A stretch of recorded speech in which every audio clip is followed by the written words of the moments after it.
നമ്മളിൽ പല ആളുകളും ആഗ്രഹത്തിൻ്റെ കുതിരപ്പുറത്തു കൂടി സഞ്ചരിച്ചു കൊണ്ടിരിക്കുകയാണ്. നമ്മൾ നമ്മുടെ ആഗ്രഹങ്ങളെ നിർണയിക്കുകയും നിയന്ത്രിക്കുകയുമല്ല ചെയ്യുന്നത്, ആഗ്രഹങ്ങൾക്കനുസരിച്ച് നമ്മൾ മാറ്റിക്കൊണ്ടിരിക്കുകയാണ്. നമ്മൾ എന്ത് കഴിക്കണം എന്നാരാ തീരുമാനിക്കുന്നത്? നമ്മൾ എന്ത് ധരിക്കണം എന്ന് പരസ്യ കമ്പനിക്കാർ തീരുമാനിക്കുന്നു.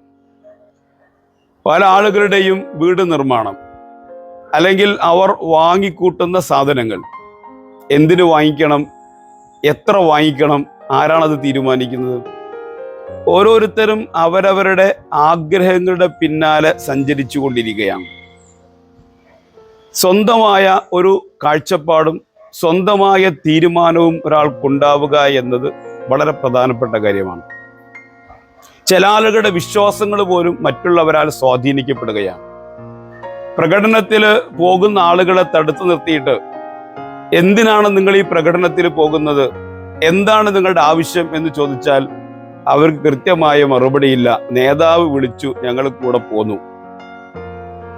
ആശയങ്ങളുടെയും ആദർശങ്ങളുടെയും സ്വീകരിക്കുന്നതും നിരാകരിക്കുന്നത് പോലും മറ്റുള്ളവരുടെ അഭിപ്രായങ്ങളോ ആ സ്വാധീന വലയത്തിലോ പെട്ടുകൊണ്ടാണ്.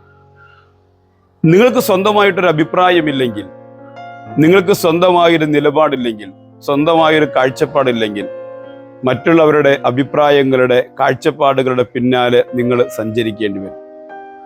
പ്രവാചകൻ സല്ലല്ലാഹു അലൈഹി വസല്ലം അതിനെക്കുറിച്ചാണ് നമുക്ക് മുന്നറിയിപ്പ് നൽകിയത്. നിങ്ങൾ പൊതുജനത്തെ പോലെയാവരുത്. പൊതുജനം എങ്ങനെയാണോ ചിന്തിക്കുന്നതിന് അതിനനുസരിച്ച് നമ്മൾ മുന്നോട്ട് പോവുക എന്ന്.